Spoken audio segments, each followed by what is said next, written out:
안녕하세요. 이혼하거나 고쳐 살거나 주쌤입니다. 제가 남편 외도를 멈추게 하려면 상간녀를 상대해야 된다. 상간녀를 상대해서 상간녀가 이 남자를 아 뜨거 하고 버려야 둘 사이가 끝나는 거고, 둘 사이가 끝난 다음에야 부부관계 회복이 있는 것이다. 이렇게 누누이 말씀을 드리고 있잖아요. 그런데 이렇게 상간녀를 박살내라, 상간녀 찾아가서 엄중히 경고하시라, 이렇게 얘기를 하면요, 아내분들이 어머 가서 무슨 얘기를 해야 되지? 가서 장황하게 내 이야기를 늘어놓으면서 설득을 하라는 건가? 대화를 하는 건가? 상간녀 만나서 도대체 내가 어떤 말투로 어떤 말들을 해야 되지? 라고 많이 이제 궁금해 하세요. 그리고 엄두가 나지를 않죠. 내가 어디 가서 2년 전년 하면서 머리채 끄들르면서 싸워본 적도 없고, 생판 남인 사람에게 야 너 하면서 반말한 적도 없는데, 나 굉장히 고상하고 교양 있는 배운 여잔데 상간녀 만나가지고 도대체 내가 무슨 얘기를 하지? 오히려 그녀 얼굴을 보면 내가 무너질 것 같은데, 오히려 말문이 턱턱 막히고, 그렇게 유부남 만나고 다니는 년이 보통 멘탈은 아닐 것 같은데 오히려 내가 말 잘못해서 약점 잡히거나 찜쪄 먹힐 것 같다 하면서 그 상간녀에 대한 두려움을 이야기하기도 합니다.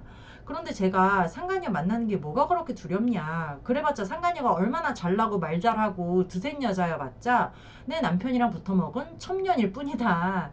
그 상간녀 만나러 갈 때 괜히 쫄지 말고 가서 내가 말씀드리는 것만 탁탁 짚어주고 와라 하면서 이렇게 대본까지 다 말씀을 이제 해드려요.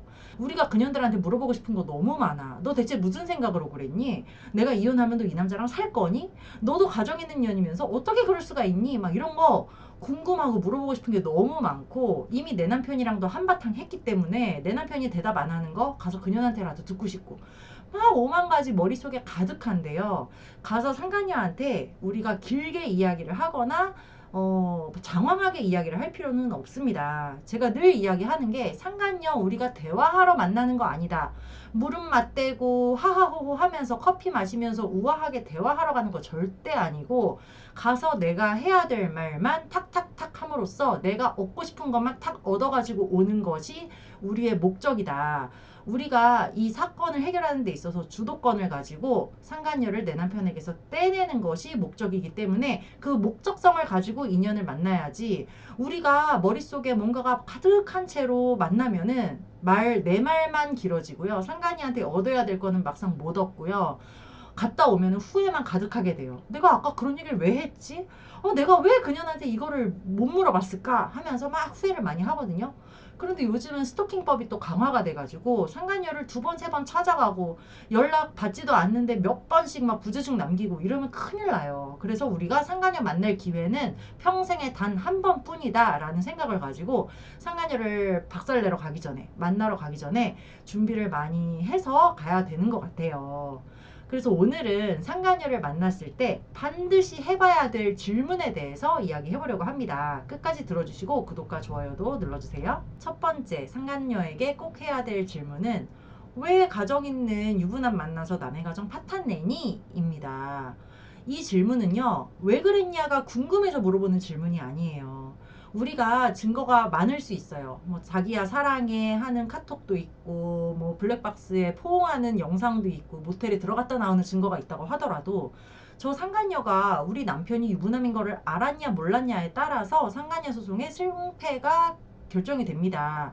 유부남인 걸 몰랐다고 하면요, 상간녀도 피해자인 거예요. 그러니까 상간녀가 우리 남편이 유부남인 거를 인지하고 있었느냐라는 분명한 증거가 반드시 필요합니다. 그게 없으면 소송을 할 수가 없어요. 그런데 우리가 그런 증거는 이 둘 사이의 대화를 녹음을 하거나 카톡에서 와이프 얘기가 나오거나 하지 않는 이상은 잡을 수가 없거든요. 뭐 미행에 수천만 원 쓰고 내가 진짜 잠도 안 자고 쫓아다니고 해서 증거를 잡았는데 유부남 증거가 없으면 그 나머지 증거들이 말짱황인 거예요. 그래서 우리가 상간녀를 만났을 때 너 왜 남의 가정 있는 남자 건드려서 남의 가정 파탄내냐? 라는 거를 제일 첫 번째 질문으로 툭 내던지면요, 상간녀가 거기다 대고 저 유부남인지 몰랐는데요? 이혼남이라고 했는데요, 저도 속았답니다 라고 뻔뻔하게 얘기를 할 수가 없어요. 상간녀가 거기다 대고 뭐 죄송해요 라든지, 이혼한다고 해서 만났는데요 라든지, 뭐 이혼 소송 중이라고 하던데요. 이런 식으로 이제 말실수를 유도함으로 인해서 유부남인 걸 인지했다는 증거를 잡게 되는 겁니다. 그래서 우리가 이렇게 상간녀랑 이야기를 할 때도 반드시 녹음을 해야 되는 거예요. 그런데 또 제가 팁을 드리자면요. 많은 분들이 핸드폰에 있는 녹음 기능, 녹음 어플을 써서 녹음을 해야겠다라고 생각을 하고 상간녀 만나기 전에 핸드폰 들고 있다가 상간녀 만나고 나서 녹음 어플을 탁 키거나 아니면 녹음 어플을 미리 켜놓고 내 가방이나 주머니에 넣어놔요. 그런데 이런 경우에는요. 끝나고 나면 내 주머니나 가방에 들어있던 핸드폰이 작동이 어떻게 돼가지고 어플이 녹음이 중단이 되어 있는 경우도 있고요. 또 상간녀 보는 앞에서 야 녹음한다 뭐 하면서 녹음을 키든지 상간녀 보는 앞에서 녹음을 키면은 상간녀가 아 요거 잘못하면 녹음해가지고 법적인 증거가 잘못 쓰일 수 있겠구나 나한테 불리할 수 있겠구나라는 머리를 굴려서 말을 아예 안 하거나 하는 경우가 있거든요. 그래서 저는 상간녀 박살내기 전에는 반드시 녹음기를 하나 사서 가지고 가시라 이런 말씀을 드려요. 그게 우리가 작동의 오류도 적고요. 몰래 주머니에서 딸깍만 하면 녹음이 되니까 그렇게 녹음을 해올 수 있는 거죠. 그리고 내가 있는 현장에서 내 목소리가 들어간 녹음 파일은 무조건 합법이거든요. 그러니까 상간녀한테 나 녹음한다 라고 고지할 필요도 없는 거죠. 상간녀에게 꼭 해야 될 질문 두 번째는요. 니들 21년도부터 만나서 모텔 쳐다녔지? 입니다. 이게 왜 우리가 이런 질문을 해야 되냐면 우리가 증거를 잡은 이후에 남편한테 이제 캐묻고 남편이 실토하게 만들고 싶어서 남편을 이제 드자비를 하면 남편들은요 꼭 걸린 만큼만 딱 인정을 하고요. 외도 기간을 축소하고 둘 사이의 깊이도 얕다고 계속 거짓말을 할 수밖에 없어요. 솔직히 나 같아도 그러지 않겠어? 내가 바람 피다가 남편한테 걸리면 남편한테 맞다 내가 상간남이랑 바람 피운 지가 뭐 5년이 됐고 모텔 일주일에 2번씩 다녔다라고 자기가 술술 불 사람이 얼마나 되겠어요. 다 자기 잘못에 대해서 감추고 싶고 파렴치한 사람이 되고 싶지 않죠. 죄책감 느끼고 싶지 않으니까 거짓말이 술술 나와요. 그러니까 아내분이 가지고 있는 증거만큼만 내 남편은 인정을 할 수밖에 없는 거야. 그러니까 아내분이 둘 사이에 주고받은 카톡이 만약에 3개월치가 있고 모텔 갔다 나온 게 하루밖에 없어. 이거 가지고 남편을 족치면 남편은 그래 걔랑 같이 일한 거는 2021년도부터가 맞는데 아무 사이 아니었어. 그런데 네가 가지고 있는 그 증거만큼 3개월 전부터 그렇게 깊어졌던 거고 모텔은 네가 증거 잡은 그날 처음이자 마지막으로 간 거야. 이렇게 구라를 친단 말이에요. 그러니까 아내분이 그 이후로는 증거 잡기도 어려워지고 이 인간은 절대 그 이상 인정하지 않기 때문에 답답하게 되는 거죠. 그리고 상간자 소송을 하더라도 외도 기간이 길고 둘 사이가 깊다는 것을 증명을 해야 위자료도 늘어나고 상간녀를 더 아작을 낼 수 있잖아요.